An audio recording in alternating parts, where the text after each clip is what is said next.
শোন আকিব, এই যে এই থ্রি পিসটা আছে না, এটার এক জায়গায় একটা স্কেচ আছে, ঠিক আছে? এটা একটা মুরগি বেড়া ধরাই দিবি। হ্যালো, এটা রাখ, তোর যত্ন রাখবি। ঠিক আছে উস্তাদ। গ্রাম থেকে আসলাম, আমার বোনের তো বিয়ে, একটা ভালো থ্রি পিস নিতে হবে, এই যে দোকানটাতে যাই। আমি একটু বাইরে যাইতেছি, আমি যাতে আয়সা দেখি এই থ্রি পিসটা বেঁচে হয়ে গেছে। থাক। ভাই গ্রাম থেকে আসছি তো, আমার বোনের বিয়ে, ভালো একটা থ্রি পিস দেখান। থ্রি পিস লাগবে, আমি দেখাচ্ছি।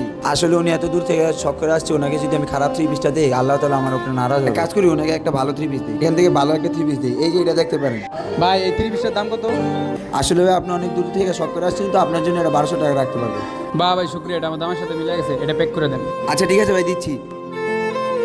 এই নেন ভাই। আচ্ছা ঠিক আছে ভাই। যে থ্রি পিসটার কথা বলছিলাম, ওটা কি তুমি বিক্রি করছো? আসলে উস্তাদ, একটা লোক অনেক শখ করে আমার কাছে আসছিল, আর আমি যদি এই থ্রি পিসটা দিতাম, আল্লাহ তাআলা আমার উপরে নারাজ হতো। আল্লাহ তাআলা নারাজ হলে আপনি চাইলে এই ব্যবসাটা করতে পারতেন না।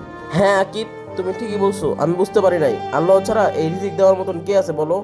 ঠিক আছে, তুমি তোমার কাজ করো, আমি ওটা চেঞ্জ করে নিয়ে আসবো নি।